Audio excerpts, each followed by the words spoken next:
বন্ধুরা, চলে এলাম ঠাকুর ঘরে। এখন কিন্তু সকাল নয়, এখন দুপুর হয়ে গেছে, মোটামুটি 12টা 10-15 হয়ে গেছে। তো আজকে আমার অনেকটা দেরি হয়ে গেছে, কারণ হচ্ছে ওরা স্কুল চলে গেল, তারপরে রান্নাবান্না সব কমপ্লিট করে তারপরে এসছে ঠাকুর ঘরে। আজকে না মালা দেখুন কম এনেছে, 2টো মালা এনেছে মাত্র। আর এই যে ফল মিষ্টি ময়দা এগুলো সব এনেছে। তো চলুন একে একে পুজোটা করি। আজকে পূর্ণিমা বৃহস্পতিবার, তো বছরে 2-1 দিনই পরে বৃহস্পতিবার, তো এই সময়টা একটুখানি চেষ্টা করি আজকে ঠাকুরকে চাল কলা দিয়ে পুজো দিতে হবে। তো চলুন এবার শুরু করি। কালকেই ভেবেছিলাম বাসনগুলো মেজে রাখবো, কিন্তু বৃষ্টির জন্য না আর মাজতে পারিনি। দুপুরবেলাটা বৃষ্টি ছিল, আর সন্ধ্যেবেলাটা যেটা হয়েছিল, তো সন্ধ্যাবেলাটা আবার মেয়েকে নিয়ে রাস্তায় পড়েছি, মেয়েকে 2বার ধুতে যেতে হয়েছে, আনতে যেতে হয়েছে, সব করে টোরে আর সময় পাইনি। আর এবার এতগুলো বাসন মাজতে হয়েছে। গুড মর্নিং বন্ধুরা, কেমন আছেন সবাই? সাহা সেশন ফ্যামিলির নতুন আরও একটি ব্লগে আমি আপনাদের সবাইকে স্বাগত জানাই। তো আজকে একটি বিশেষ দিন, আজকে হচ্ছে পূর্ণিমা এবং তার সাথে পড়েছে বৃহস্পতিবার। বছরে 2-1 দিনই এরকম পরে পূর্ণিমা বৃহস্পতিবার বলে। আর এই বৃহস্পতিবারের পুজোর দিনগুলোকে আমরা চাল কলা দিয়ে ঠাকুরকে পুজো দিই। এমনিতে আপনারা দেখে থাকবেন আমি যে পূর্ণিমা পুজো করি তাতে ঠাকুরকে চাল কলা দিই না, এমনি সিন্নি দিই, কিন্তু আজকের দিনটাতে আমরা চাল কলা দিই। তো এই যে আমি মোটামুটি ঠাকুরদেরকে গুছিয়ে নিয়েছি এভাবে।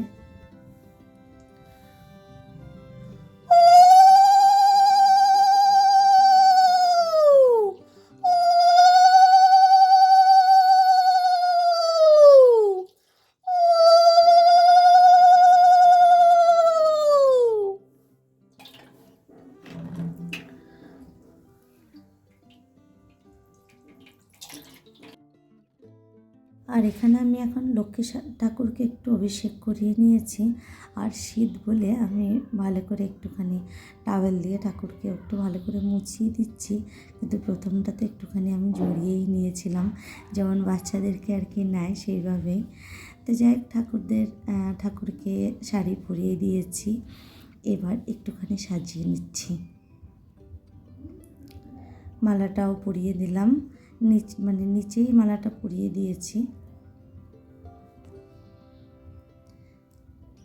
এবার এই যে এইভাবে পুরোটা গুছালাম। অ্যাকচুয়ালি আগের দিনে আমি কি করি বলুন তো, আগের দিন ঠাকুরের বিছানা চাদরগুলো এগুলো পরিষ্কার করে রাখি। এবার যাকে হয়তো অভিষেক করালাম তার হয়তো ড্রেসটা চেঞ্জ করি না, অন্যান্যদের ড্রেসগুলো চেঞ্জ করে রাখি। কিন্তু কালকে আমার এতটাই ব্যস্ততার মধ্যে দিয়ে কেটেছে, তার মধ্যে আবার সারাদিন ধরে বৃষ্টি টুপটুপ করে পড়েছে। দুপুরবেলাটা একবার ভেবেছিলাম বাসনগুলো মেজে নেব, তো সেটাও আর মাজতে পারিনি। আর সন্ধেবেলা পারতাম, কিন্তু সন্ধেবেলা মেয়েকে নিয়ে 2বার যেতে হয়েছে, আসতে হয়েছে, তো সেই কারণে আর শরীর পারমিট করেনি। তো যাই হোক, মোটামুটি পুজো গুছানো হয়ে গেছে, যে এইভাবে গুছিয়ে নিয়েছি। আর যে চাল কলার কথাটা আমি বলেছি, দেখুন ওই পাশে লক্ষ্মী দেবী ঠাকুরের সামনে রয়েছে, চাল কলা ফল দিয়ে একটা বাটায় দিয়েছি। আর নারায়ণ ঠাকুরের সামনেও চাল কলা ফল দিয়ে একটা বাটায় দিয়েছি, আর একটা চড়াটিতে আমি সিন্নিটা দিয়েছি। যদিও সিন্নিটা আমরা পরে মাখাই, আগে মাখিয়ে দিই না। তো দেখুন তো কেমন লাগছে। আর আজকের পদ্মটা খুব সুন্দর এনেছে। এর আগে একদিন পদ্ম এনেছিল, আমি পদ্ম নিয়ে প্রচণ্ড রেগে গেছিলাম, ফেলতে ফেলতে নিচের দিকের পাপড়িগুলো সব ফেলেই গেছিলো, উপর দিকের কটা ছিল সেটাই ফুলালি মাসি দিয়ে দিয়েছিল। তো আমি ওকে খুব বকেছিলাম।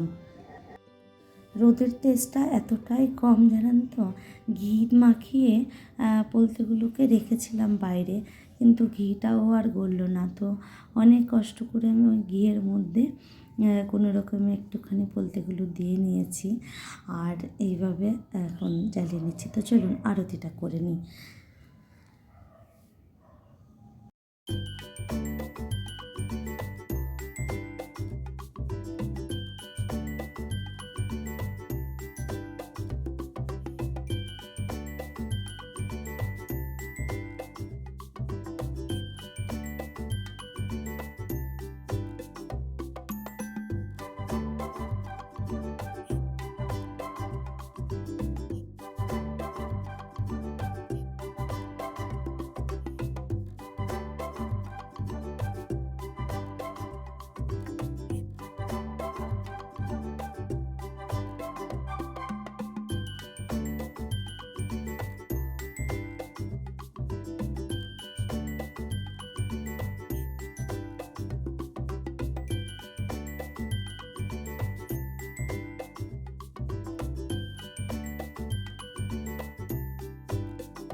আরতি আমার কমপ্লিট হয়ে গেছে। আজকে জানেন তো ঘি দিয়ে যে প্রদীপটা আমি জ্বালাই, সেই প্রদীপটাও আজকে ভালোভাবে জ্বলছিল না, মনটা একটু খারাপ হয়ে যাচ্ছিল। বারবার করে আমি জ্বালানোর চেষ্টা করছিলাম, আর বলতেটা এত শুরু হয়ে গেছিলো যে প্রদীপটাও গরম হচ্ছিল না, যার জন্য ঘিটাও গলতে পারছিল না। তো পরে আবার আমি একটুখানি মোমের ধরেছি, ধরে একটু জ্বালিয়ে দিয়েছিলাম, তারপরেই জ্বলছিল। যদিও জানি না আমি প্রদীপ জ্বালানোর পরে সেটা ওইভাবে মোমের উপরে ধরে জ্বালানো যায় কি না, তবুও দিলাম। তো জানি না কী হবে, তো মনটা একটু ভালো হলো। তো চলুন, আমার পুজো কমপ্লিট হয়ে গেছে, আর এখন আমি প্রসাদটাকে নেড়ে নিচ্ছি। আমার পুজোটা করতে মিনিমাম 3 ঘন্টা সময় লেগেছে। হয়তো বলবেন কী এমন পুজো করলেন যে 3 ঘন্টা সময় লেগেছে। সকাল থেকে সমস্ত কাজগুলো আগে কমপ্লিট করে নিয়েছি, রান্নাবান্না কমপ্লিট করে ওরা স্কুলে চলে যাওয়ার পরে আমি পুজো করতে এসেছি। আর এখানে হচ্ছে এই যে সিন্নি মাখিয়ে নিয়েছি, চালকলা মাখিয়ে নিয়েছি। এবার আমি প্রসাদগুলো বেড়ে যাদের দাওয়াত দিয়ে আসবো। এখানে মেয়ে বাড়িতে থাকলে এই কাজটা মেয়েই করে, কিন্তু যেহেতু মেয়ে বাড়িতে নেই, তো আমাকেই করতে হবে। তো মোটামুটি এইভাবে কমপ্লিট হয়ে গেছে। তো চলুন, এখন জামা কাপড়গুলো যেগুলো শুকিয়েছে সেগুলো নিয়ে যাব। তারপরে আমি ভাত খাবো। আর আজকে সকাল থেকে চাও খাইনি। নারায়ণের ঠাকুরকে যখন আমি সিন্নিটা দিই, সেদিন আমি বিস্কিট খাই না, চা খাই। কিন্তু আজকে যেহেতু পূর্ণিমা, বৃহস্পতিবার, তাই আমি খাইনি। তো যাই হোক, জামা কাপড়গুলো এনে রাখলাম, আর ফোল্ড করব আমি পরে, আগে খেয়ে নেব। চাটা এখন আর খাবোই না, এখন চা খেলে ভাত খেতে ইচ্ছা করবে না, তো এতে শরীরটা আরও বেশি খারাপ লাগবে, তাই আগে খেয়ে নেব।